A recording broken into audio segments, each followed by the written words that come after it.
we haven't talked to you in quite a long time and kind of had a show dedicated to just you. So I guess let's give people a little bit of background more about where sort of like you came from. You know, of course, you're Eddie's son. I think everybody kind of understands that part. But what was sort of like your growing up into the industry?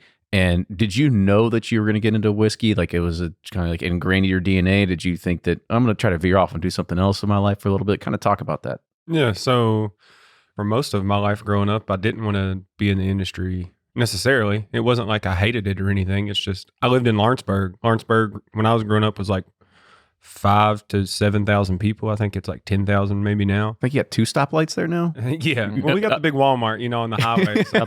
couple Mexican restaurants. Yeah, we do have a lot of, and they're great. I lived in a small town where we had Four Roses and Wild Turkey in the same town. So kind of half of the people I knew worked in a distillery. And so it was just kind of a normal thing. I just knew Jimmy was everybody's boss because he had the big, nice office, like a huge Mad Men-esque style office back then. With a couch and everything for afternoon naps. That's right, yeah. had some like whiskey back there, some of that old like 108 rare breed sitting back there he could sip on during the day. And Dad had to wear a union uniform, so I knew he was not the boss.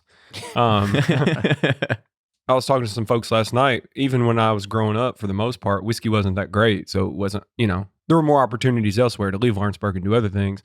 And when I first went to school, my freshman year, I actually came up here to University of Louisville and was trying to get into the Speed School of Engineering. I wanted to be a robotics engineer. Just kind of piddled around in school, ended back up at the University of Kentucky. Didn't really know what I wanted to do. I was actually coaching high school basketball for a little while.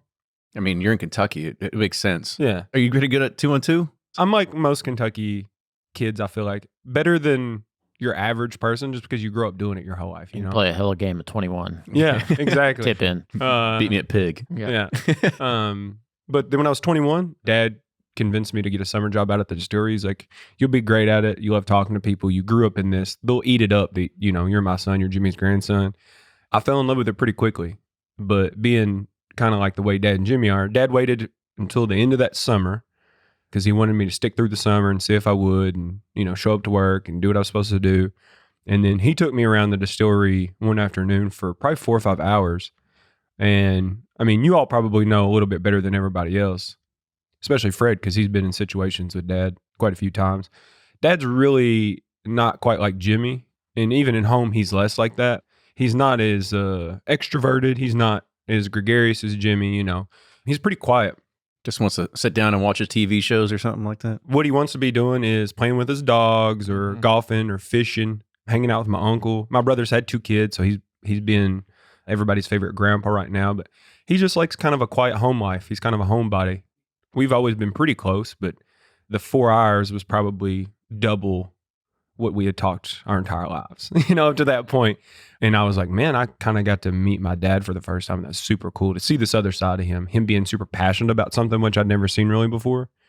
And kind of the same thing with Jimmy. Like, Jimmy is not just who he is on the road. There is another side to him at home, but getting kind of meet Jimmy and Dad and know exactly who they are and all of who they are, it was so cool to me. That's kind of the reason I stuck around, to be honest. And then eventually I kind of fell in love with the whole operation, and I couldn't see doing anything else now.